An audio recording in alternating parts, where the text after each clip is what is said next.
kajian ilmiah.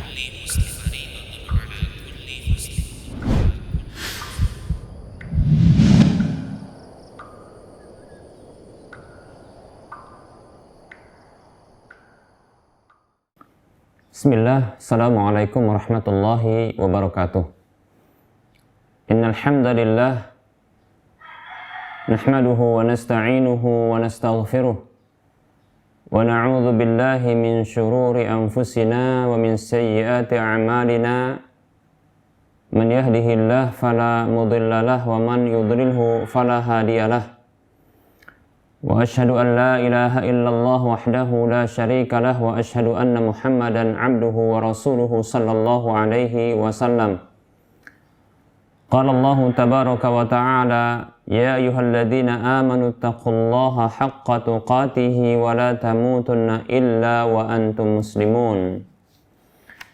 Ya ayyuhan nasu taqu rabbakumul ladzi khalaqakum min nafsin wahidah wa khalaqa minha zawjaha wa bassa minhuma rijalan katsiran wa nisaa'a wattaqullaha alladzi tasaaluna bihi wal arham innallaha kana 'alaikum raqiba.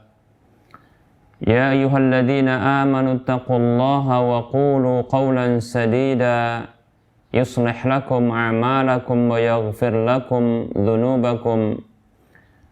Wa may yuti'illaha wa rasulahu faqad faza fawzan 'azima, amma ba'd. Fa inna asdaqal haditsi kitabullah wa khairal huda Rasulillah sallallahu alaihi wasallam wa syarral umuri muhdatsatuha wa kullu muhdatsatin bid'ah wa kullu bid'atin dhalalah wa kullu dhalalatin finnar. Para muslim, para pemirsa Rosyad TV dan para pendengar radio Medan Mengaji di mana saja Anda berada, rahimani wa rahimakumullah. Alhamdulillah, kembali seterusnya kita bersyukur kepada Allah Subhanahu wa taala atas nikmat yang Allah berikan. Kemudian selawat dan salam kita ucapkan untuk Nabi kita Muhammad sallallahu alaihi wasallam. Para muslim rahimani wa rahimakumullah, kita akan melanjutkan pembahasan fikih muamalah dan masih berkaitan dengan riba. Berikutnya kita akan jelaskan tentang hukum mengambil riba. Baik para muslim rahimani wa rahimakumullah, orang yang melakukan riba atau pelaku riba, apabila dia telah mengetahui bahwasanya riba adalah hukumnya haram, maka tidak boleh dia mengambil harta riba tersebut, karena itu adalah harta haram. Tidak boleh baginya untuk memanfaatkan harta tersebut bagi dirinya. Ini berlaku bagi perorangan maupun bagi lembaga-lembaga ribawi.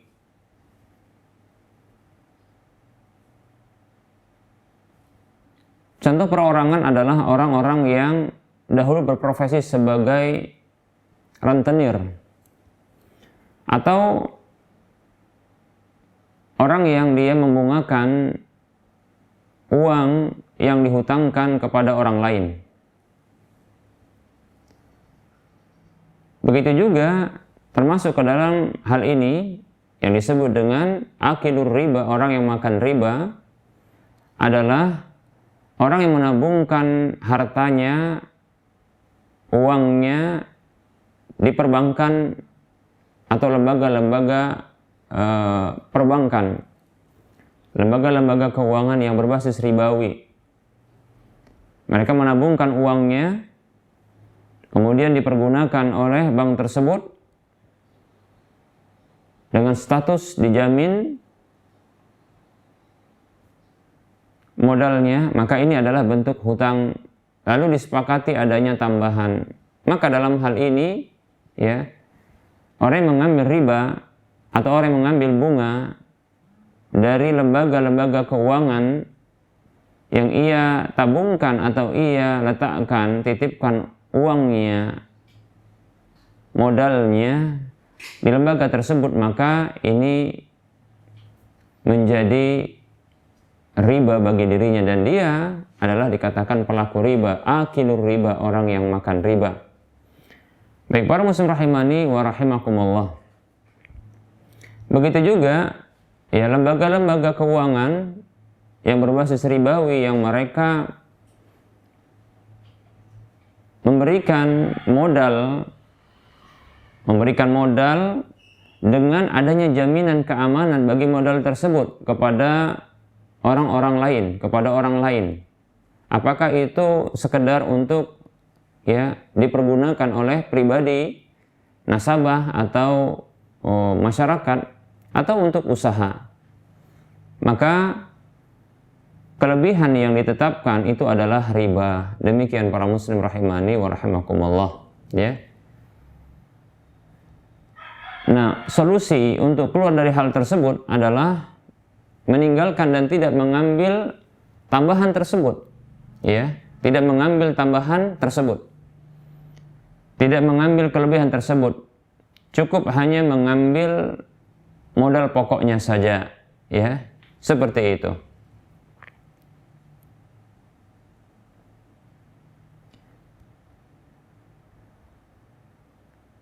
Tidak perlu diambil, maka dibiarkan saja, ya. Kelebihannya cukup, yang diambil adalah modal pokoknya. Ya. Walaupun seandainya akhirnya orang-orang tersebut yang memberikan tambahan atas hutang dari modal yang atau uang yang diberikan tersebut, ya, ini mereka mengarahkan kelebihan tersebut kepada ya orang lain, maka sesungguhnya ya itu hak mereka, karena itu adalah harta mereka, bukan harta ya orang yang memberikan hutang kepadanya. Demikian, ya. Sementara tidak perlu ya orang yang memberikan hutang tersebut dia memberikan ya apapun bentuk saran atau perintah agar diarahkan harta tersebut kepada ya hal-hal yang lainnya. Demikian. Mengapa? Karena dia tidak memiliki hak atas harta tersebut. Yang menjadi haknya adalah harta modal pokoknya. Demikian para muslim rahimani wa rahimakumullah. Nah, siapa saja yang mengambil harta tersebut dalam kondisi dia mengetahui hukumnya adalah haram, bahkan setelah dia mengetahui hukumnya haram, maka dia bisa jatuh kepada ancaman-ancaman ya dari riba yang pernah kita sebutkan pada pertemuan-pertemuan yang lalu, dan tentunya itu merupakan bentuk kemaksiatan, dosa kepada Allah Subhanahu wa taala. Demikian para muslim rahimani wa rahimakumullah.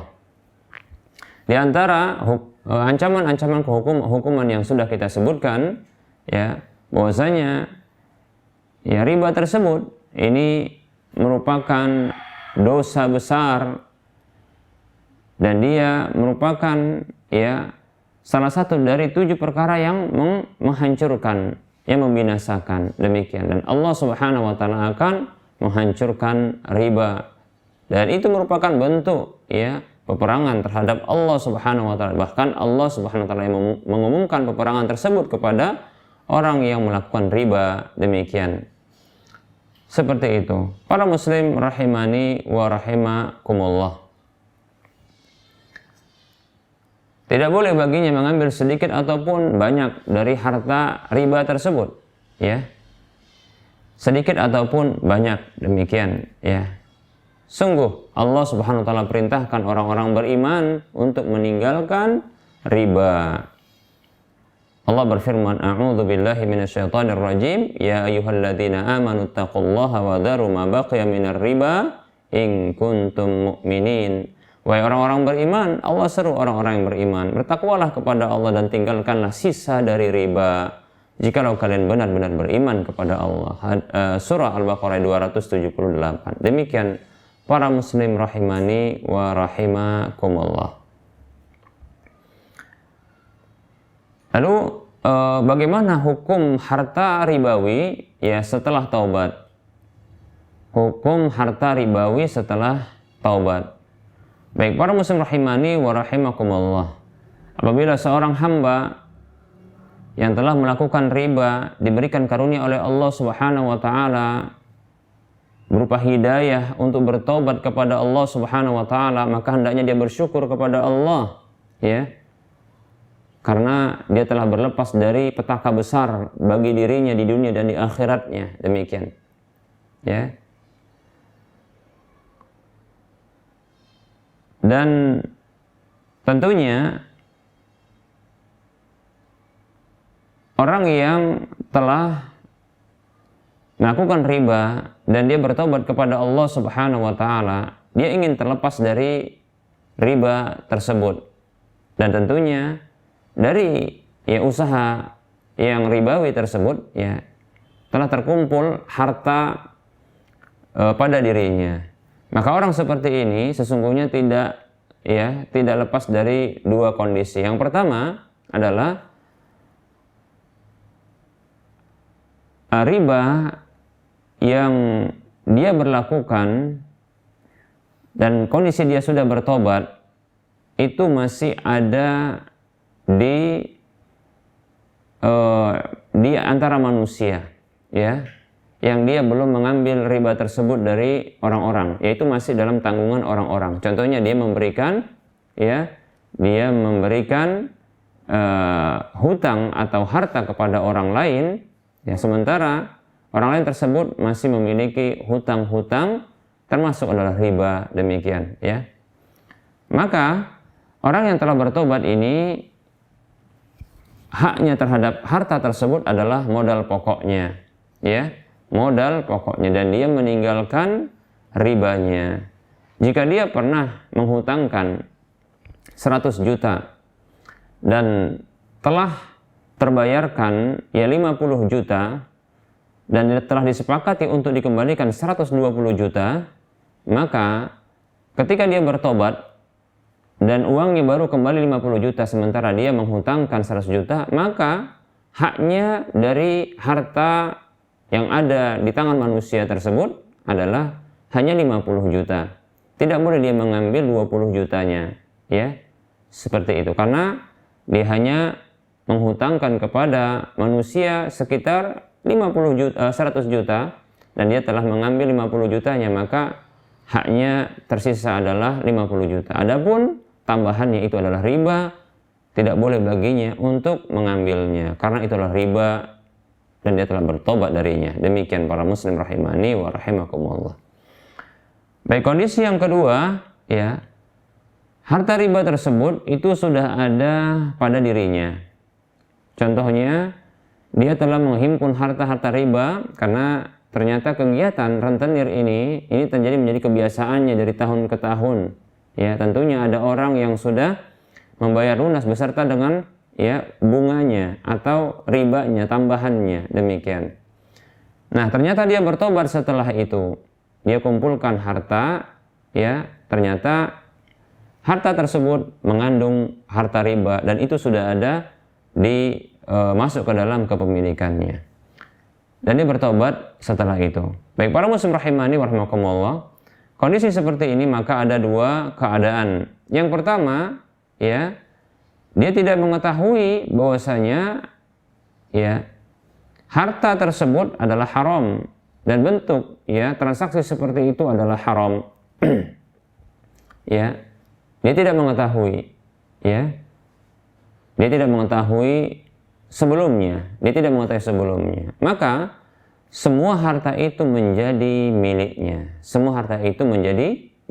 demikian.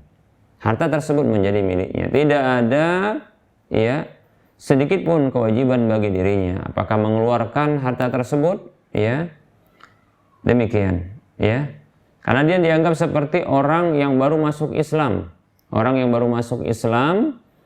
ya, yang tentunya sebelum dia masuk Islam, ketika masa kekafirannya, tentunya dia tidak peduli tentang hukum-hukum, ya, tentang hukum-hukum.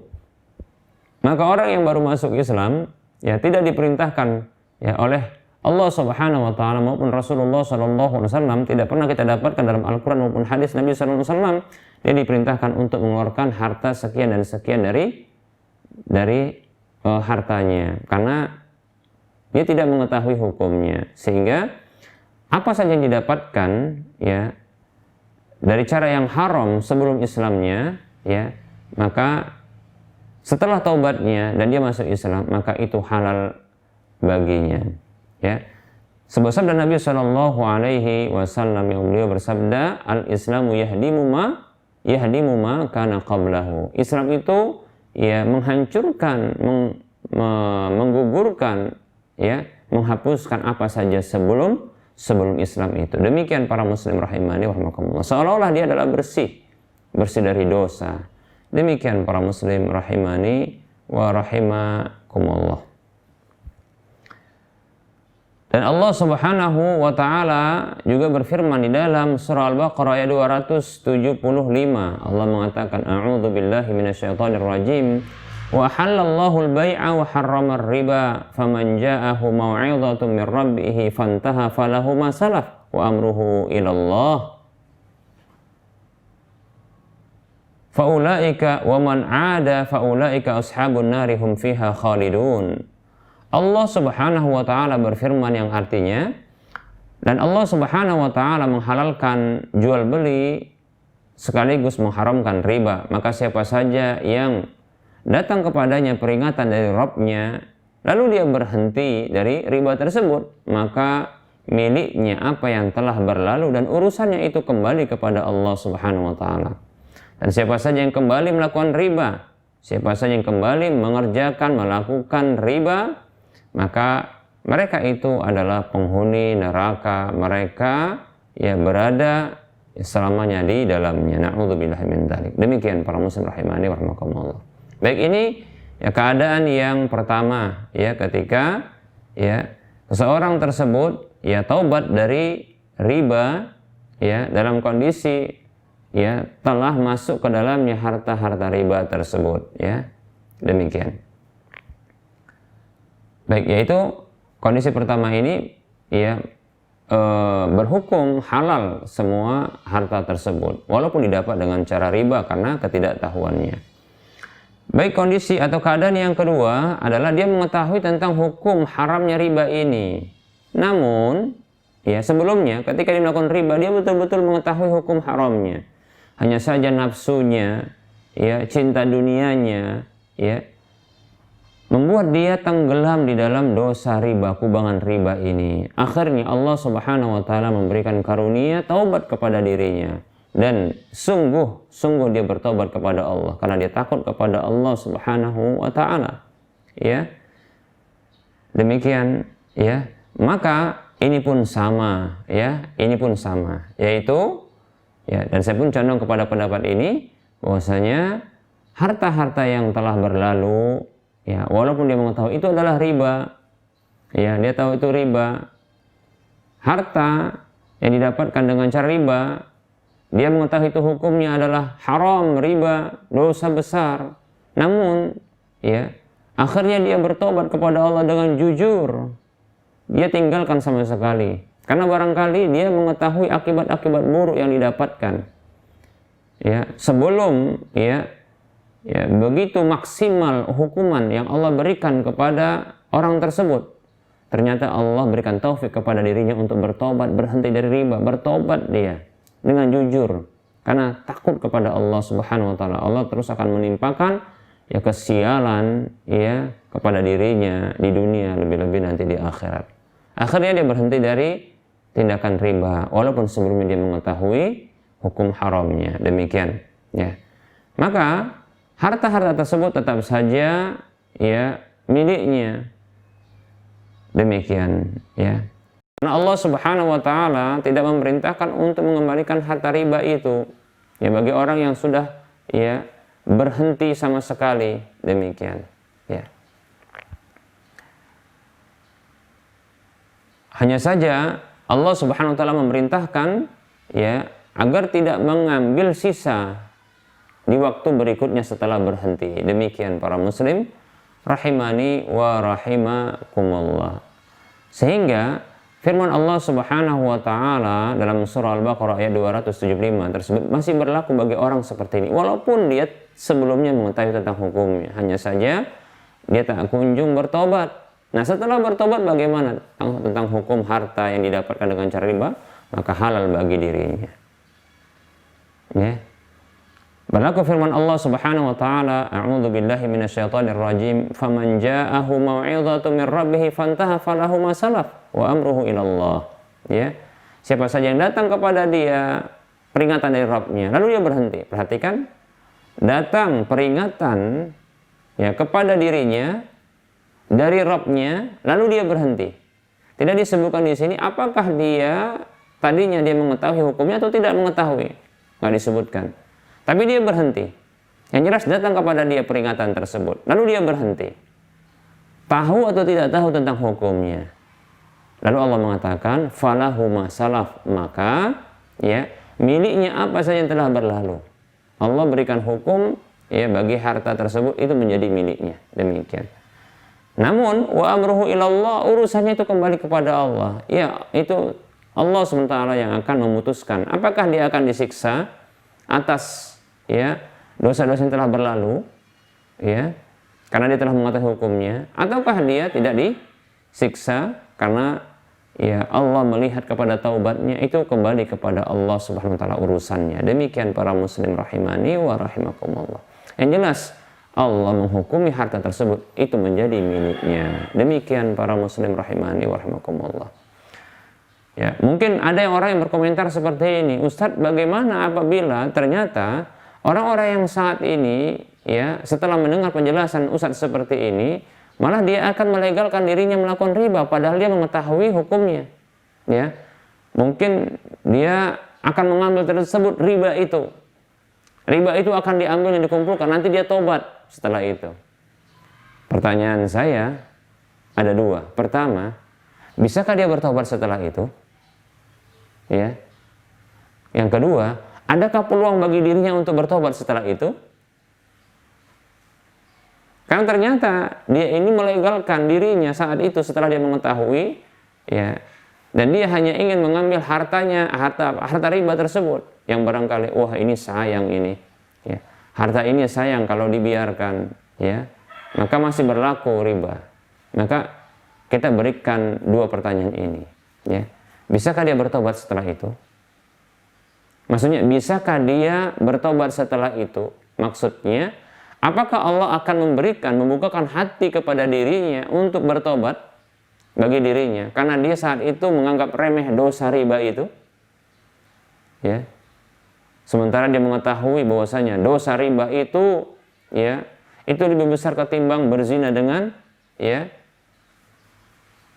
mahramnya, seperti itu. Allah memeranginya, ya, dan seterusnya.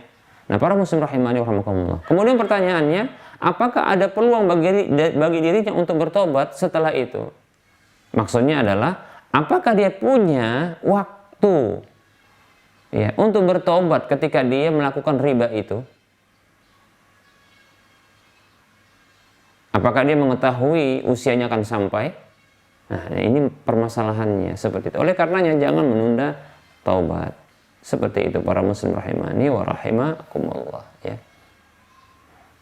Yang jelas ya seperti ini hukum yang ya kita jelaskan para muslim rahimani wa rahimakumullah.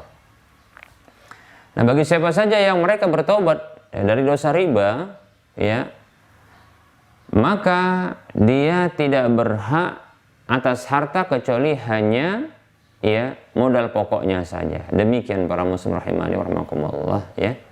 Seperti itu. Modal pokoknya itu mencakup adalah ya modal pokoknya adalah harta modalnya yang dia hutangkan kepada orang lain, itu yang berhak dia ambil. Begitu juga menjadi miliknya apa yang telah diambil sebelum taubat dari harta riba, kelebihan-kelebihannya. Seperti itu. Adapun sisanya maka itu tidak boleh bagi dirinya untuk mengambilnya. Sisa riba yang masih ada di tangan-tangan manusia, ya, maka tidak boleh bagi dirinya untuk mengambilnya. Oleh karenanya apabila contoh, ya, semoga Allah Subhanahu wa taala memberikan ya karunia berupa taufik kepada pengambil kebijakan ya yang berkaitan ya dari lembaga-lembaga perbankan, lembaga-lembaga keuangan yang ada di Indonesia ini. Semoga mereka bisa mengambil kebijakan. Di mana dihapuskan, kita katakan ya, dihapuskan ya karena Allah memberikan hidayah kepada mereka. Dihapuskan contohnya ya bentuk-bentuk riba. Karena mereka dipahamkan oleh Allah Subhanahu wa taala, dibukakan hatinya untuk bisa menghindarkan riba. Akhirnya kebijakan pun diberlakukan pada lembaga-lembaga keuangan yang dahulunya berbasis ribawi, sekarang mau dibuat syar'i, katakan demikian. Lembaga-lembaga tersebut ternyata sudah menggelontorkan dananya kepada nasabah, masyarakat, rakyat, demikian. Nah, maka ketika bertobat pun lembaga ini, dan tentunya itu adalah ada orang-orangnya, maka mereka yang menjadi hak mereka adalah mereka cukup mengambil modal pokoknya, tidak boleh mereka mengambil kelebihannya. Demikian, seperti itu. Ini berlaku bagi individu ataupun lembaga, orang-orang yang ya terkolektif atau yang berkumpul pada satu ya bentuk perusahaan ya atau perkumpulan usaha. Demikian para muslim rahimani wa rahimakumullah.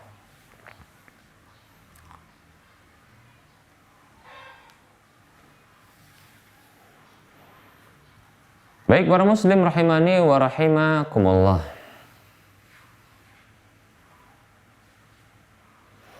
Nah, untuk harta-harta riba, untuk harta riba, contoh harta riba yang sudah di tangan dan dia sudah bertobat, ternyata ada harta riba yang didapatkan pada pada dirinya setelah itu, datang setelahnya. Apa contohnya? Contohnya seperti asuransi ya, usia tua, seperti asuransi kita katakan ya, asuransi, apakah asuransi kesehatan atau contohnya tabungan pensiun seperti yang kita sebutkan ya, ada pertanyaan kemarin tentang taspen ya, dan seterusnya ya. Nah, didapatkan bahwasanya tabungan-tabungan ini atau asuransi ini tentunya dia setelah menyetorkan uang preminya dan itu berasal dari hartanya, demikian ya. Maka tentunya berhak bagi dirinya terhadap harta tersebut. Hanya saja dia tidak bisa mengambil harta itu sejumlah kumulatif dari setoran preminya sampai akhirnya dia mendapatkannya. Tidak bisa dia mengambilnya kecuali dengan mengambil bunganya, ribanya, kelebihannya, demikian ya. Maka tidak mengapa bagi dirinya untuk ya menempuh jalan itu ya. Contoh ya, kita berikan contoh saja, kasus contoh ya. Ada seseorang yang telah berhenti atau pensiun dari pekerjaannya, seorang pekerja yang sudah masuk usia pensiun, katakanlah usia 65, terlalu tinggi ya, sekitar 55 kalau tidak salah ya, usia 55 ya, 55 tahun kita katakan demikian ya, contoh saja ini. Lalu dia pensiun di usia 55 tahun, demikian. Lantas pihak perusahaan mengeluarkan yang disebut dengan tunjangan pensiun atau dana pensiun atau apa saja ya, atau asuransi yang itu diambil, yang itu diberikan kepadanya ya, itu atas dasar ya gabungan atau total kumulatif dari setoran yang diambil dari gajinya, demikian sekian ya. Kita katakan ternyata dananya besar ya, sampai contohnya adalah 100 juta didapatkan itu dana tabungan pensiun atau kita katakan dana pensiun. Namun dari 100 juta yang didapatkan ini ada tambahan dari total kumulatif dana yang disetorkan. Ya.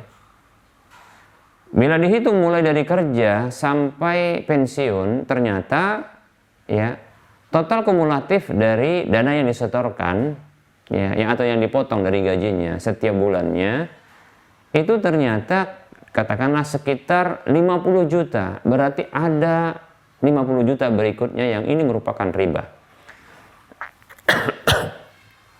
Baik para muslim rahimani rahimakumullah, sementara dia tidak bisa mengambil hanya 50 juta saja. Ya.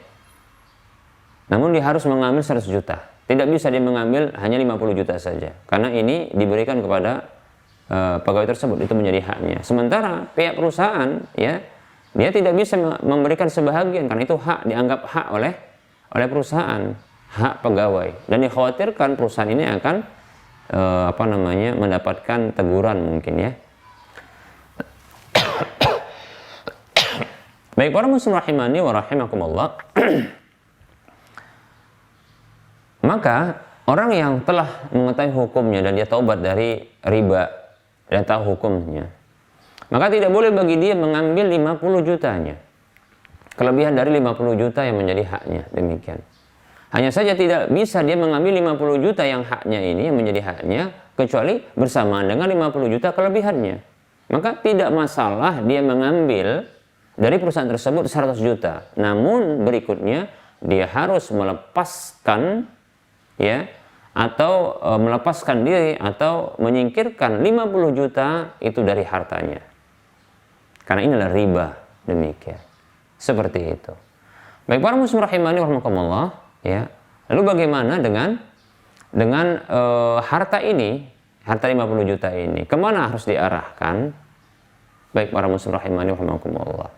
Maka silahkan diarahkan kepada siapa saja, ya, asalkan ini bukan orang yang menjadi tanggungan bagi dirinya untuk menafkahinya, seperti itu. Maka tidak boleh diarahkan untuk kemaslahatan dirinya, kemaslahatan orang-orang yang ditanggung, yang menjadi kewajiban bagi dirinya untuk menanggungnya, seperti orang tuanya, seperti contohnya anak dan istrinya, seperti itu. Lalu kemana diarahkan? Maka arahkan kepada orang lain yang atau pihak lain, atau contohnya ya untuk kemaslahatan kaum muslimin, kemaslahatan umum, silakan, tidak masalah. Atau dia bagi kepada fakir miskin juga tidak masalah. Demikian para muslim rahimani wa rahimakumullah. Lalu apa hukum bagi orang yang menerima harta tersebut? Yang orang tersebut mengetahui ini adalah harta yang didapat dari ya usaha yang haram. Demikian. Baik, para muslim rahimani wa rahimakumullah, ini sudah pernah kita bahas ya. Tapi tidak mengapalah kita ulangi kembali karena ini bertepatan sekali. Ya tidak masalah kita ulang dan ketahui jangan pernah bosan ketika mendapatkan perulangan atau bentuk ulang kaji dari sebuah ilmu. Ya. Fungsinya adalah untuk ya menguatkan ingatan kita terhadap sesuatu maklumat tersebut, ya, penjelasan tersebut, demikian ya. Yang barangkali ya bagi orang yang lupa ini akan ingat, bagi orang yang telah tahu ini akan semakin kuat menghujam dan lama akan hilangnya, seperti itu. Bagi yang barangkali belum mengetahui, maka ini menjadi hal perdana, ilmu perdana bagi dirinya, demikian. Ini jelas ada manfaatnya, maka tidak masalah kita mengulang penyebutannya, ya, penjelasannya. Baik, apa hukum bagi orang yang menerima harta-harta haram tersebut? Demikian. Baik para muslim rahimani wa rahimakumullah, perlu kita ketahui bahwasanya hukum haram atau haramnya satu harta itu terbagi menjadi dua. Yang pertama adalah haram yang bersifat zat, yaitu zatnya adalah haram untuk dikonsumsi, bahkan juga haram untuk diperjualbelikan, demikian. Ya. Apa contohnya? Seperti ya hewan-hewan yang haram dikonsumsi, ya babi, ya kemudian ya seperti juga contohnya adalah bangkai ya, khamar, dan seterusnya dari apa saja yang haram untuk dikonsumsi. Baik para muslim rahimani wa rahimakumullah. Nah, biasanya haram dikonsumsi ini haram juga untuk diperjualbelikan, demikian. Lalu ketika dipindah tangankan ya kepada orang lain barang-barang yang haram untuk dikonsumsi ini, maka hukumnya juga haram bagi orang tersebut. Contoh ya, bangkai ya, diketahui ini bangkai ya. Contohnya diserahkan kepada orang lain, dipindah tangan kepada orang lain, maka haram bagi dirinya untuk mengkonsumsinya. Demikian. Dia mengetahuinya itu adalah zatnya haram untuk dikonsumsi. Begitu juga contohnya diantaranya ya, yang zatnya juga haram ya, adalah barang-barang curian. Ini termasuk ya, barang-barang curian.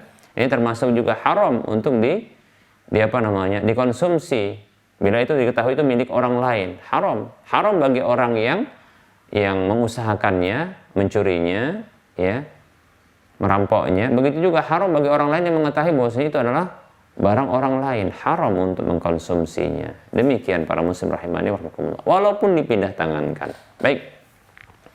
Para muslim rahimani wa rahimakumullah. Ini hukum ya, harta atau barang yang haram zatnya ya, ketika dipindah tangankan maka hukumnya tetap sama, haram pula. Baik, yang kedua adalah barang atau harta yang haram secara perolehannya, namun ya zatnya itu adalah suci. Seperti contohnya uang yang dihasilkan dari riba, uang yang dihasilkan dari ya jual beli khamar, jual beli sesuatu yang haram untuk dijual belikan ya. Begitu juga ya, contohnya adalah upah pelacuran dan seterusnya ya, dari harta-harta yang zatnya suci namun perolehannya, cara perolehannya yang ini adalah haram. Begitu juga judi ya. Baik para muslim rahimani wa rahimakumullah, tentunya harta ini adalah haram ya bagi orang yang telah mengetahui hukumnya, haram baginya bila didapatkan setelah dia bertobat. Adapun sebelum bertobat maka itu menjadi miliknya. Demikian ya. Harta tersebut didapatkan setelah dia tobat atau dia mengetahui hukumnya, itu haram bagi dirinya. Ya, seperti itu. Nah, lalu hendak dipindah tangankan kepada orang lain, bagaimana hukumnya? Atau bagaimana hukum orang yang menerima ya harta yang haram secara perolehannya ini dan dia mengetahui hukumnya? Ya, kalau tidak mengetahui ya sudah aman, ya. Lalu bagaimana ya bila dia mengetahui? Baik para muslim rahimani wa rahimakumullah. Di sini para ulama berbeda pendapat. Ada yang mengatakan bahwasanya hukumnya tetap haram sebagaimana orang yang mengusahakannya, ya. Haram seperti itu. Ya. Kemudian pendapat yang kedua, ada yang mengatakan bahwasanya hukumnya halal. Demikian para muslim rahimani wa rahimakumullah. Maka untuk menentukan manakah pendapat yang kuat di antara dua pendapat ini, tentunya berdasarkan dalil-dalil. Baik para muslim rahimani wa rahimakumullah, pendapat yang kuat adalah pendapat yang menyatakan bahwasanya hukum asal menerima barang atau harta yang zatnya halal namun perolehannya adalah haram, ya, dan itu diusahakan oleh orang lain, dia hanya menerima, ya, menerima barang tersebut, ya, maka sesungguhnya halal bagi dirinya. Halal bagi dirinya. Demikian para muslim rahimani wa rahimakumullah. Ini hukum asalnya. Dalilnya adalah beberapa hadis ya atau riwayat berikut ini. Yang pertama adalah hadis di mana Nabi Shallallahu Alaihi Wasallam itu pernah menerima hadiah berupa kambing yang dihadiahkan oleh seorang wanita Yahudi. Yang ternyata kambing tersebut ya dibubuhi racun. Demikian para muslim rahimani wa rahimakumullah.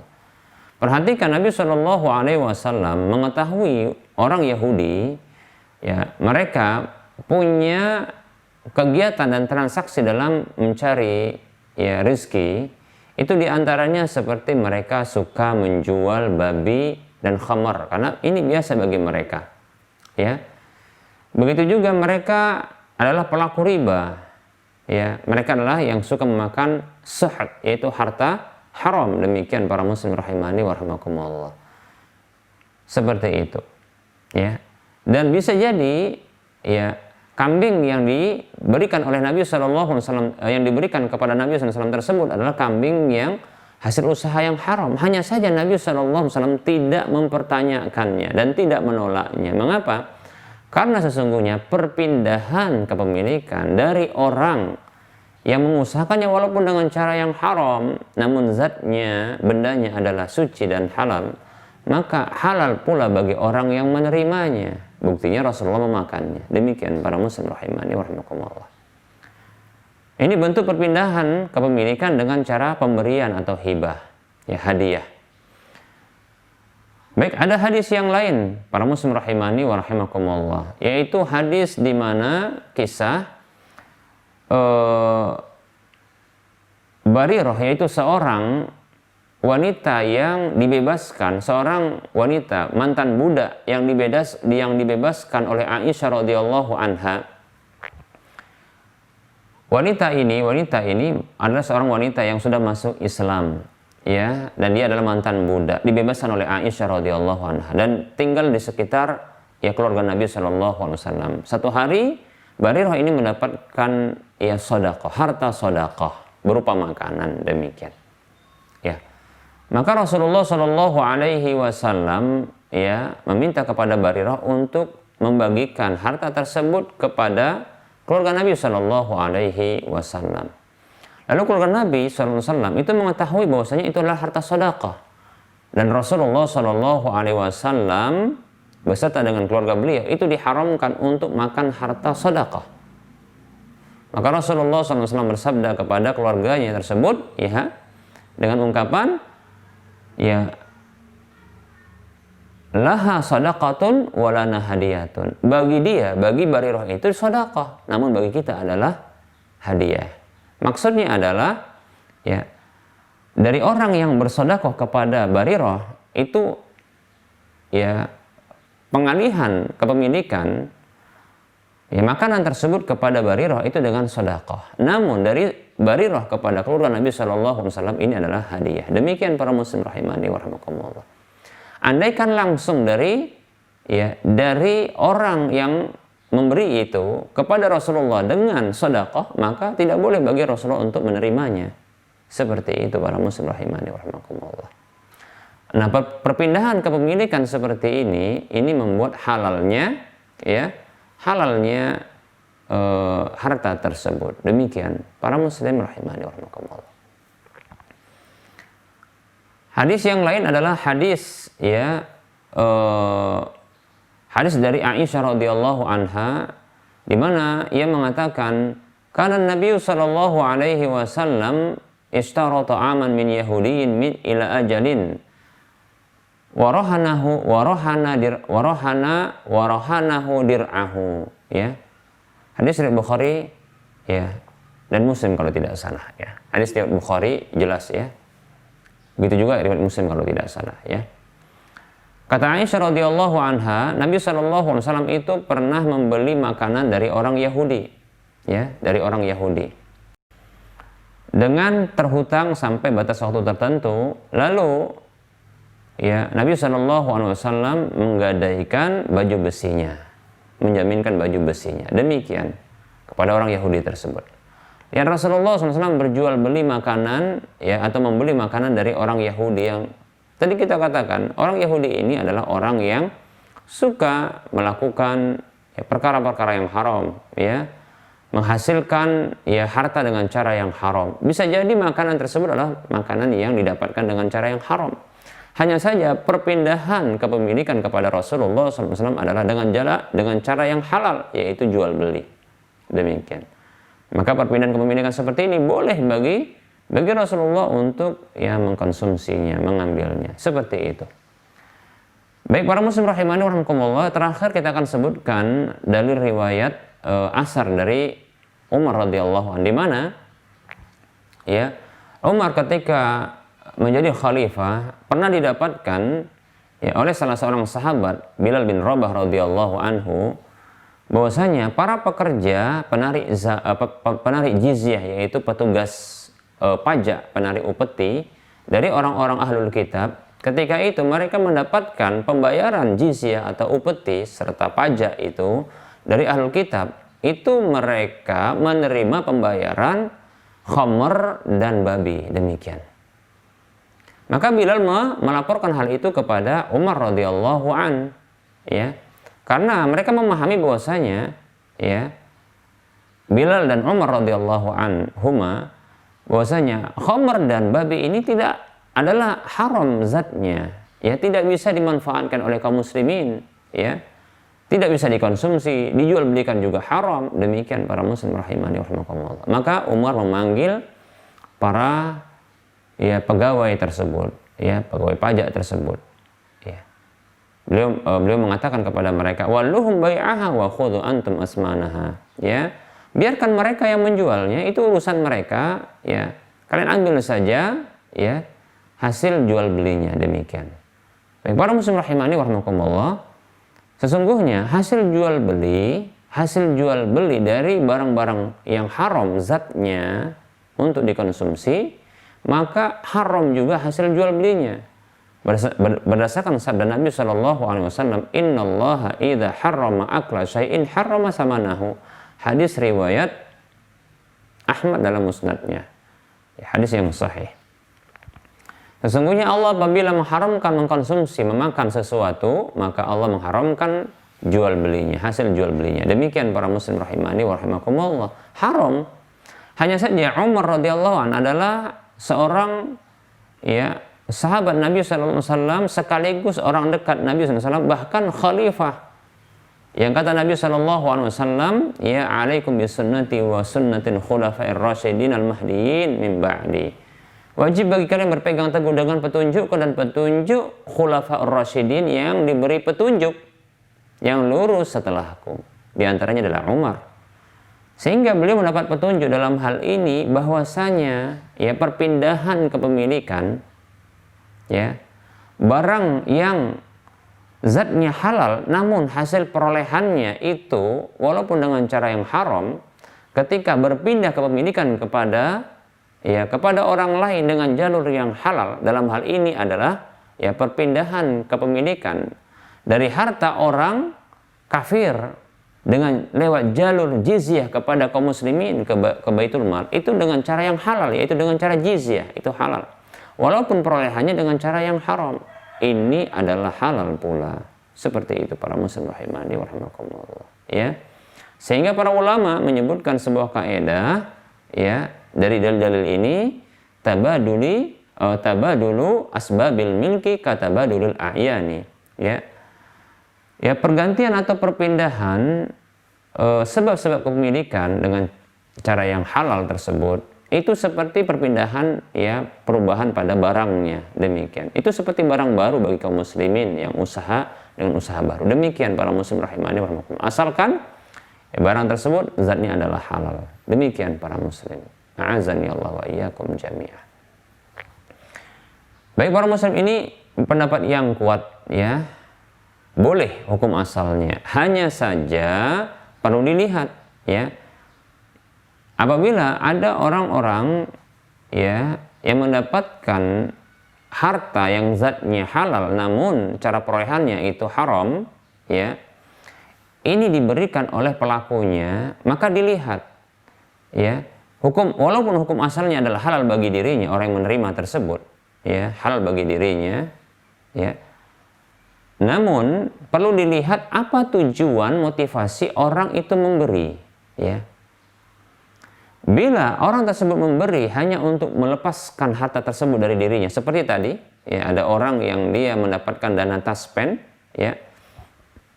lalu dia hanya punya hak dari dana taspen tersebut sekitar setengahnya, dan dia tidak bisa mengambil setengahnya kecuali harus mengambil keseluruhannya, tentunya setengahnya yang berikutnya ini adalah haram bagi dirinya karena itu adalah ya riba, maka boleh bagi orang yang mengetahui itu untuk mengambilnya karena ini hanya untuk untuk melepaskan diri. Tujuan orang tersebut memberikan harta yang haram bagi dirinya itu untuk melepaskan dirinya dari harta haram tersebut, maka tidak masalah bagi dirinya untuk menerimanya, yaitu orang lain yang menerima, tidak masalah bagi diri walaupun dia mengetahuinya. Seperti itu. Adapun bagi orang yang menerima harta haram dan orang yang memberinya tersebut, ya harta haram yang dari sisi perolehannya, orang yang memberikan tersebut ya diketahui bahwasanya orang ini hanya ingin mendapatkan dukungan atas usaha haramnya. Seperti contohnya ada bandar judi yang dia berbagi harta tersebut yang didapat dari judi itu ya, atau bandar narkoba yang dia berbagi kepada masyarakat sekitar agar dia mendapatkan dukungan dari masyarakat atas tindakan haramnya. Maka yang seperti ini haram bagi orang yang menerimanya untuk mengambil harta tersebut. Demikian para muslim rahimani wa rahimakumullah. Bukan karena zatnya, tapi karena ini merupakan bentuk mendukung perkara yang haram. Allah Subhanahu wa taala berfirman, "A'udzu billahi minasyaitonir rajim wa ta'awanu 'alal birri wat taqwa wa la ta'awanu 'alal ismi wal 'udwan." Ya. Tolong menolonglah kalian di atas kebajikan dan ketakwaan, dan janganlah kalian tolong menolong di atas dosa dan permusuhan. Surah Al-Maidah ayat 2. Demikian. Para muslim rahimani wa rahimakumullah. Baik ya. Ini barangkali materi kita pada pertemuan kali ini. Insyaallah taala kita akan lanjutkan pada pertemuan mendatang. Dan sepertinya ya kita untuk menyelesaikan permasalahan riba ini, materinya insyaallah taala ya satu pertemuan lagi insyaallah taala, satu pembahasan lagi insyaallah taala. Baik para muslim rahimani wa rahimakumullah, kita beralih ke sesi pertanyaan.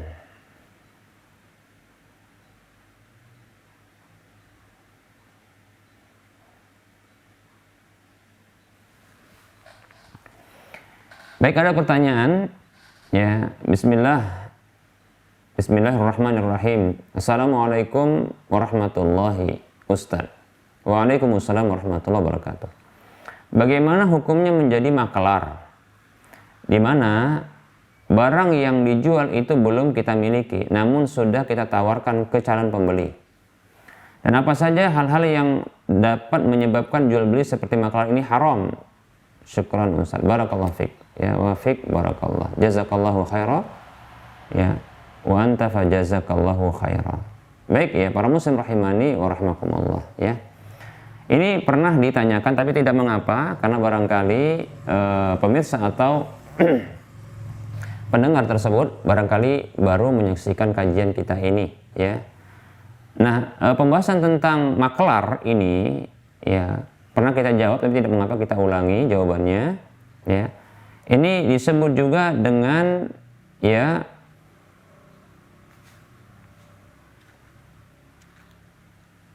akad samsarah ya. Baik ya, makelar yaitu menjualkan ya, orang yang menjualkan kembali barang orang lain yang dia tidak memiliki barang tersebut tentunya ya. Akad seperti ini itu bisa dikategorikan kepada akad samsarah, yaitu akad keagenan. Ya, akad keagenan. Yang disebutkan definisinya oleh sebagian ulama adalah al-wisatatu bainal bai'i wal mushtari li ijra'il bai'i, yaitu tindakan memperantarai antara penjual dan pembeli untuk melangsungkan atau memberlakukan jual beli. Demikian ya. Baik, model perantaraan dalam menjual belikan barang ya yang diperkenankan menurut jumhur ulama adalah penjualan atas barang milik orang yang sama dengannya, yaitu sama dalam satu domisili ya, bukan orang kampung atau orang yang tidak mengetahui harga pasar. Mengapa? Karena yang seperti ini ya bisa mengakibatkan ya kemudaratan bagi orang tersebut, orang yang memiliki barangnya. Kenapa? Karena dia tidak mengetahui harga, ya, atau karena orang kampung yang juga tidak mengetahui harga, demikian, ya, sehingga bisa ditekan harganya, demikian, ya. Namun apabila sama, maka ini dibolehkan, ya, dibolehkan. Yang tidak dibolehkan disebutkan dalam ungkapan, ya, ungkapan istilah dalam fikih adalah samsaratul hadiri lil badi, yaitu ya perantaraan orang yang orang kota ya kepada orang kampung. Orang kampung punya barang, orang kota ini sebagai ya maklarnya. Ya, maka tidak boleh yang seperti ini menurut jumhur ulama. Kenapa? Karena ini bisa merugikan orang kampung tersebut yang dia tidak mengetahui harga pasar, kecuali kalau dia mengetahui harga pasar. Baik. Akad keagenan ini insya Allah halal yang bentuk samsaroh tadi, yaitu apa? Sebagai perantara bagi penjual atau pembeli ya untuk melangsungkan jual beli. Ini halal insya Allah ta'ala, dengan syarat ya harus adanya kejelasan upah, ya. Baik para muslim rahimani warahmatullah, kita akan sebutkan ada dua bentuk ya akad samsara atau akad keagenan ini atau akad maklar ini, ya. Yang pertama adalah ya harga jual ditentukan oleh pemilik barang, ya. Harga jual ini ditentukan oleh pemilik barang, artinya ini boleh, ya, ini boleh ya menjualkan barang yang belum dimiliki oleh siapa? Oleh dirinya, ya. Asalkan dia ya menjadi agen ya bagi pemiliknya untuk menjualkan barang tersebut dan dia tawarkan kepada orang lain, boleh demikian. Nah, bentuk akad seperti ini maka ada dua. Yang pertama adalah harga jual barang itu ditentukan oleh pemilik barang, ya. Nah, di sini ada syaratnya untuk kebolehannya, yaitu apa? Wajib seperti ini ditentukan upah ya untuk si agen, ya. Mengapa? Agar tidak muncul sengketa perselisihan ya antara si agen dengan pemilik barang, ya. Mengapa? Contohnya kalau sudah terjual barang tersebut, ya, sementara pemilik barang sudah menentukan harga jualnya. Ini harga jual, jualkan sekian. Jualkan sekian. Contohnya mobil, ya. Mobil, ya. Pemilik barang minta kepada si agen untuk menjualkan mobilnya dengan harga katakanlah 150 juta. Sudah terjual 150 juta. Hanya saja tidak disebutkan ya nominal upah bagi si agen. Nah, ini akan memunculkan persengketaan, perselisihan. Contohnya si agen minta ternyata 25 juta. Si pemilik barang tidak ridho, kenapa? Terlalu mahal. Seperti itu, ya. Atau contohnya, ya, pemilik barang mengatakan, ya, ini upahmu setelah terjual. Yang tadinya tidak disebutkan nominal upahnya ketika sebelum terjual, demikian. Ternyata cuma 2.500.000 contohnya, ya. Sementara si agen tidak ridho. Nah, lihat, ini terjadi perselisihan. Kenapa? Karena ada syarat yang tidak dipenuhi untuk menghindarkan gharar. Karena dalam hal ini tentunya si agen ini dia adalah seperti dianggap ya orang yang bekerja untuk menjualkan. Maka dia berhak untuk mendapatkan fee, ya. Kan begitu. Nah, orang seperti ini ya tidak boleh fee-nya itu majhul atau ada unsur ketidakjelasan, ya. Karena ketidakjelasan ini akan memunculkan ya persengketaan dan permusuhan. Demikian para muslim rahimani warahmatullah, ya. Baik, nah di sini barangkali ya persyaratan jumhur ulama diberlakukan, ya, tadi harus jelas fee-nya, demikian, ya. Kita akan sebutkan dalil untuk atau asar untuk riwayat ya tentang kasus jual beli seperti ini atau kasus akad seperti ini. Ada ungkapan Muhammad bin Sirin rahimahullahu taala, semoga Allah merahmati beliau. Dan beliau ini adalah salah seorang ulama tabi'in. Beliau mengatakan, idza qala bi'hu bikadza fama kana min ribhin fahuwa laka au baini wa bainaka fala ba'sa bihi. Demikian. Rawahul Bukhari, hadisnya riwayat Bukhari. Ibnu Sirin rahimahullah ta'ala mengatakan, apabila ada seseorang yang mengatakan, silahkan jual barang ini dengan harga sekian, ya harga sekian, maka apa saja dari keuntungannya itu milikmu atau antara kita berdua. Lihat, harga jual ditentukan oleh siapa? Oleh sang pemilik barang. Silakan jual ya barang ini dengan harga sekian. Maka saja apa saja keuntungannya, ya keuntungannya itu menjadi milikmu. Ya, jadi keuntungan ini harus ditentukan berapa. Ya, atau antara kita berdua, demikian. Ya, maka jual beli seperti ini tidak mengapa. Hadis riwayat Bukhari. Demikian para muslim rahimani wa rahimakumullah. Baik, dalam bentuk yang pertama dalam bentuk pertama ini, di mana harga jual ini ditentukan oleh pemilik barang, maka tidak boleh, ya catatan ini ya, tidak boleh bagi makelar agen tersebut ya untuk dia menjual lebih dari harga yang ditentukan oleh sang pemilik barang. Tidak boleh. Ya. Tidak boleh. Haram baginya. Ya. Kenapa? Karena dia menyalahi kesepakatan. Ya. Demikian. Kalaupun ternyata dia berhasil untuk menjual, ya, menjual dengan harga lebih dari harga yang ditentukan oleh pemilik barang tersebut, maka para muslim rahimani wa rahimakumullah, kelebihannya contoh tadi ya 100 ya mobil tadi dihargai oleh pemilik barang untuk dijual 150 juta. Namun ternyata sang makelar atau agen tersebut mampu menjual 170 juta.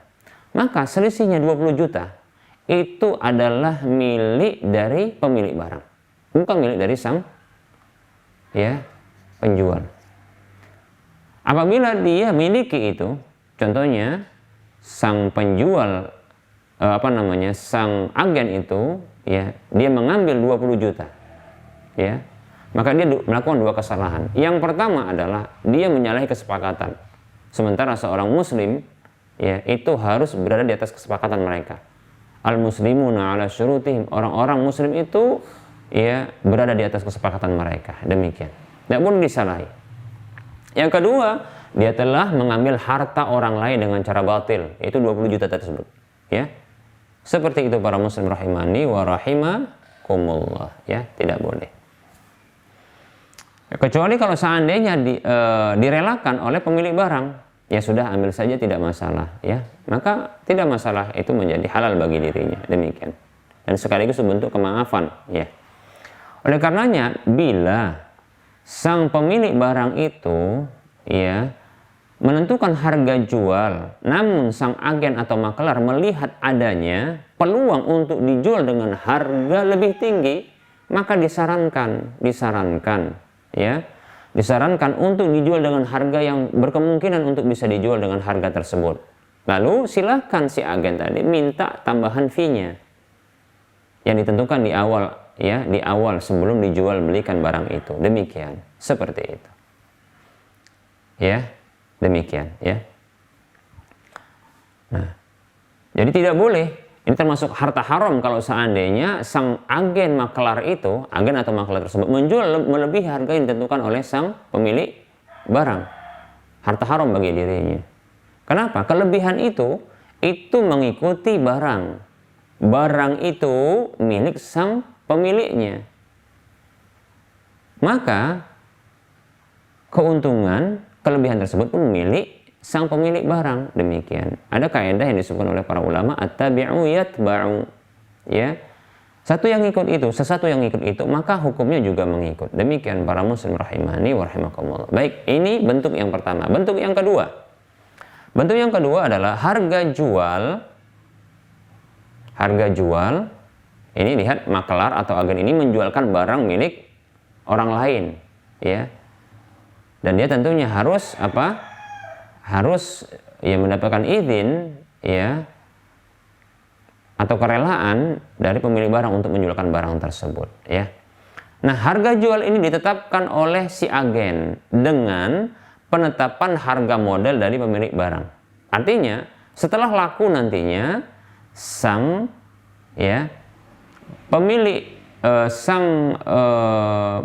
makelar akan menyerahkan uang yang telah ditentukan oleh pemilik barang. Contoh kita katakan, contoh ya, tadi kasus mobil yang dijual. Dia katakan kepada sang agen atau sang makelar, ini mobil saya, dari saya 150 juta, silakan Anda mau jual berapa. Nah, seperti itu. Ini model yang kedua, ya, model seperti ini, ya. Yang ini yang sedang kita bahas. Maka ini boleh, ya, boleh. Dan si agen pun boleh dia menjual dengan harga yang dia inginkan, ya. Baik diketahui oleh sang pemilik barang ataupun tidak. Sebaiknya diketahui, ya, sebaiknya diketahui. Seperti itu, ya. Baik, dalilnya adalah atau berikut, ya, asar riwayat tentang akad seperti ini. Yaitu dari Ibnu Abbas radhiyallahu anhuma. Qala Ibnu Abbas radhiyallahu anhuma, la ba'sa an yaqula bi hadha thawba fama zada ala kadza wa kadza fa huwa laka. Ibnu Abbas radhiyallahu anhuma itu mengatakan, ya, tidak mengapa, ya, seseorang itu mengatakan, jualkan pakaian ini, maka apa saja yang lebih dari harga sekian dan sekian, ya, maka itu milikmu. Ya, artinya harga sekian dan sekian ini adalah penentuan modal atau harga barang dari sang pemilik barang. Seperti tadi ya, 150 juta ini dari saya, ini sekian, ya. Ya, kelebihannya jual itu milikmu, demikian, seperti itu. Maka boleh seperti ini, tidak mengapa, kata Ibnu Abbas radhiyallahu anhu. Ini hadis riwayat Bukhari. Demikian para muslim rahimani warahmatullah, ya. Seperti itu. Ya. Lalu apa bentuk yang haram dari hal ini? Tadi sudah kita sebutkan, yaitu bentuk yang pertama tadi, ya, di mana harga jual ditentukan oleh sang pemilik barang. Ya, bisa jadi dia menentukan hal tersebut. Kenapa? Karena dikhawatirkan merusak harga pasar, seperti itu, ya. Maka harus ditentukan harus dijual dengan harga yang telah ditentukan. Nah, keharaman yang dilakukan dalam bentuk seperti ini adalah apabila sang makelar menjual melebihi harga tersebut. Demikian, ya. Demikian. Lebih-lebih dia mengambil keuntungan, ya, kelebihannya, seperti itu, ya. Wallahu ta'ala a'lam. Demikian. Semoga bisa dipahami. Baik, kita lanjutkan. Ini ada pertanyaan dari Instagram Rosyad. Bismillah, mohon jawabannya Ustadz. Apa hukum usaha cetak foto? Apa boleh Ustadz cetak foto? Baik, tentunya foto itu ada dua, ya. Foto itu ada dua. Ada foto makhluk hidup, ada foto makhluk tak hidup. Nah, gampang, ya. Kalau foto makhluk tak hidup, benda-benda mati yang tidak ada rohnya, ya, seperti contohnya foto rumah, foto, ya, mobil, ya, foto bangunan, ya, dan foto apa saja, ya, selain dia makhluk hidup yang tidak ada rohnya, maksudnya foto benda mati yang tidak ada roh padanya, maka ini dibolehkan, seperti itu, ya, dibolehkan. Demikian para muslim rahimani wa rahimakumullah. Adapun bila foto tersebut adalah foto yang merupakan makhluk bernyawa, foto makhluk bernyawa, maka di sini, ya, para ulama berbeda pendapat. ya, ini tentunya adalah perkara yang kontemporer, ya, yang dibutuhkan ijtihad. Mengapa ini termasuk perkara kontemporer? Karena permasalahannya adalah cetak foto ini merupakan, ya, bentuk menghasilkan gambar dengan alat dan dengan waktu yang singkat, demikian, seperti itu, ya. Dia tidak menggunakan, ya, kita katakan tidak menggunakan usaha tangan, ya, tidak menggunakan usaha tangan, ya, sehingga ini menjadi perkara yang kontemporer, ya, hal baru yang butuh ijtihad, ya. Cetak foto-foto makhluk yang bernyawa seperti manusia, hewan, ya, atau yang mirip dengan manusia seperti malaikat, tapi tidak mungkin foto malaikat. Kalau ada yang bisa foto malaikat, masya Allah, luar biasa. Apalagi foto, termasuk juga foto apa? Memfoto barangkali jin, ya. Maka tetap saja kalau seandainya seperti itu yang dilakukan, ya, maka ini permasalahan ijtihad yang para ulama berbeda pendapat. Saya ulangi, para ulama dalam hal ini berbeda pendapat. Tidak ada satu pendapat dalam masalah ini, ya. Tidak ada kesepakatan dalam masalah ini. Yang ada perbedaan pendapat. Permasalahannya pada apa?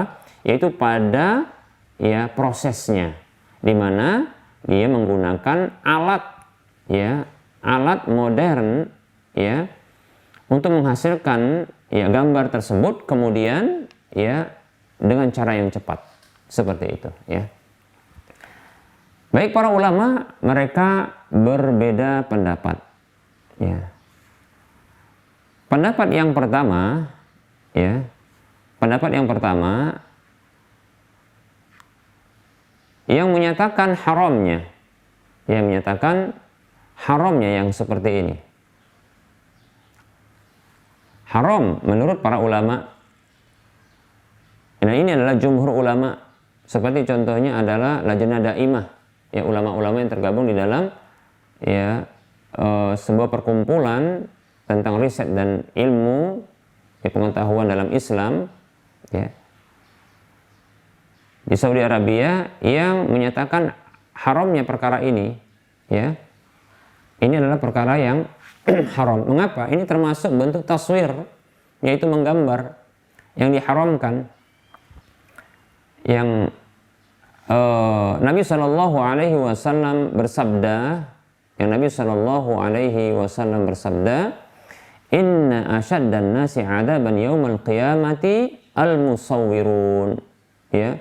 Inna asyaddan nasi adaban yaumal qiyamati 'indallahi al-musawwirun, ya. Sesungguhnya orang yang paling keras siksanya pada hari kiamat kelak di sisi Allah Subhanahu wa taala adalah orang yang menggambar. Jadi tindakan menggambar ini haram, demikian, ya. Dan mereka akan disiksa orang yang melakukannya. Seperti itu. Demikian, ya. Baik, para muslim rahimani wa rahimakumullah. Ini pendapat yang pertama, ya, tidak boleh. Pendapat yang kedua, ya, mengatakan bahwasanya boleh, ya, dengan alasan bahwasanya, ya,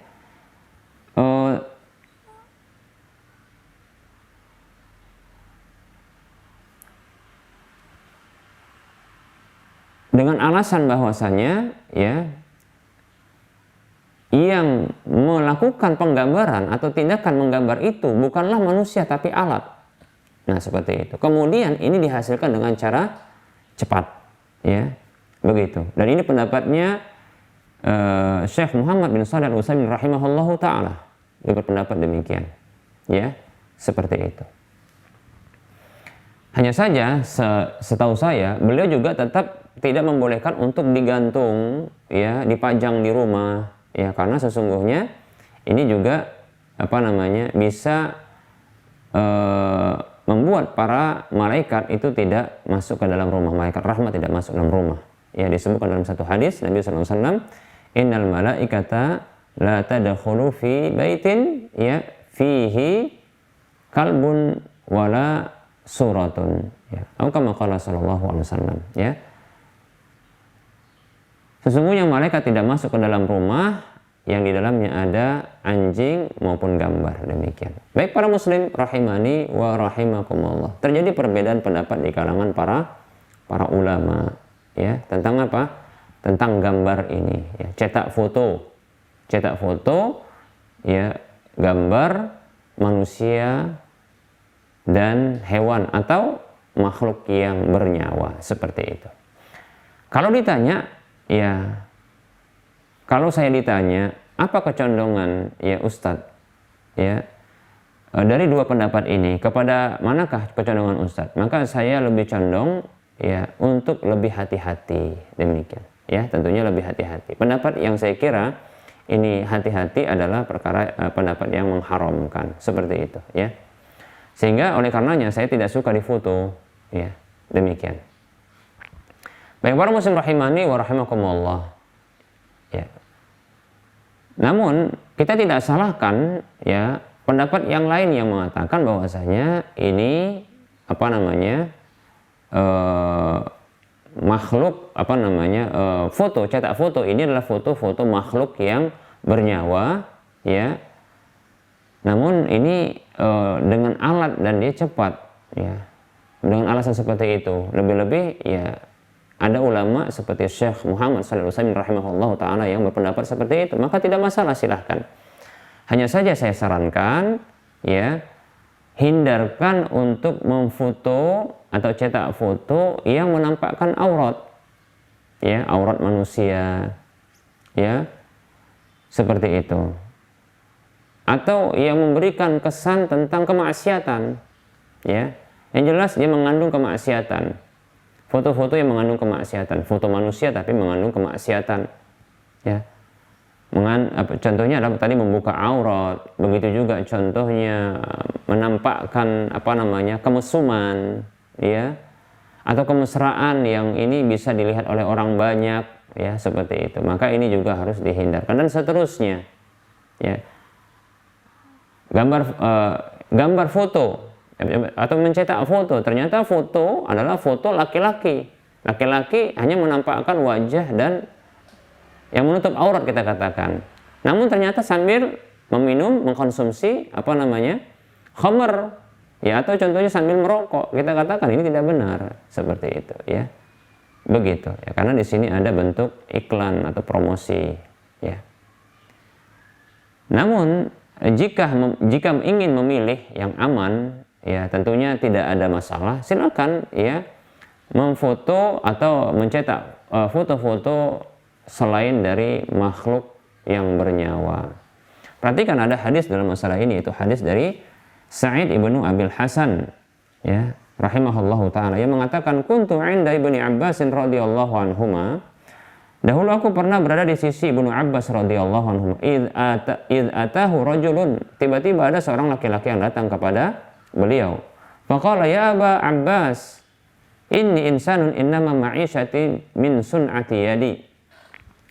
Wahai Abu Abbas, sesungguhnya aku adalah seseorang yang pekerjaanku ya itu dari hasil karya tanganku. Wa inni asna'u hadhihi tasawira. Dan sesungguhnya aku mengerjakan ya gambar-gambar ini. Ya, itu menggambar ya, seperti itu. Faqala Ibnu Abbas radhiyallahu anhuma ya, Ibnu Abbas radhiyallahu anhuma mengatakan la uhadditsuka illa ma sami'tu min Rasulillah sallallahu alaihi wasallam ya, aku tidak akan menceritakan kepadamu kecuali apa yang aku dengar dari Rasulullah sallallahu alaihi wasallam. Sami'tuhu yaqulu, aku mendengar beliau mengatakan sallallahu alaihi wasallam, man sawwara suratan fa innallaha mu'adzibuhu hatta yanfukha fiha ar-ruha. Siapa saja membuat gambar, lihat di sini sebagai bentuk gambar, sampai pun ya cetak foto tersebut ya, walaupun dihasilkan dengan cara dia apa namanya, dengan alat ya, dan itu dengan cara yang cepat, tetap saja orang Arab mengatakan itu surah. Di sini disebutkan dalam bahasa Arab ya, Rasulullah mengatakan man sawwara suratan, siapa saja yang membuat gambar, lihat. Nah seperti itu ya. Oleh karenanya ini yang saya condong untuk dihindarkan seperti itu ya. Kata Rasulullah SAW, "Man sawwara suratan," siapa saja yang membuat gambar, fa innallaha mu'adzibuhu, maka sesungguhnya Allah akan mengadabnya, hatta yanfukha fiha ruha, sampai dia bisa meniupkan roh padanya, wa laysa binafikhin fiha abada, sementara dia tak akan mampu untuk bisa meniupkan roh itu padanya selamanya. Farabar rajulu rabawatan syadidatan, maka bergetarlah tubuh orang tersebut dengan getaran yang hebat, wasfarra wajhuhu, dan memucat wajahnya. Faqala waihak, maka Ibnu Abbas mengatakan ya kepadanya, celaka kamu ini, ya, in abaita illa an tasna'a fa 'alaika bihadzal syajari, ya, kalau kamu tak mau kecuali memang harus buat seperti itu, menggambar, maka hendaklah engkau gambar ini pohon-pohon. Kullu syai'in laisa fihi ruhun, ya, segala sesuatu yang tidak ada ruh padanya. Hadis ini diriwayatkan oleh Imam Bukhari dan Muslim. Ini lafaz Imam Bukhari serta Nasai. Demikian para muslim rahimani wa rahimakumullah. Baik ya, para muslim rahimani wa rahimakumullah. Sepertinya banyak sih pertanyaan, ya.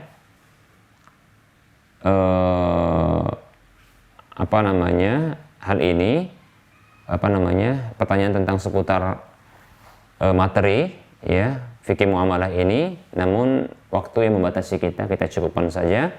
Insyaallah ta'ala kita akan lanjutkan pada waktu mendatang, dan tentunya didapatkan pada penyampaian saya ini adanya kekurangan, kekeliruan, dan kesalahan. Saya mohon maaf kepada Allah, saya mohon ampun. Wassallallahu ala Muhammad wa ala alihi wa ashabihi ajma'in. Subhanakallahumma wa bihamdika asyhadu an la ilaha illa anta astaghfiruka wa atubu ilaika walhamdulillahi rabbil alamin. Wassalamualaikum warahmatullahi wabarakatuh.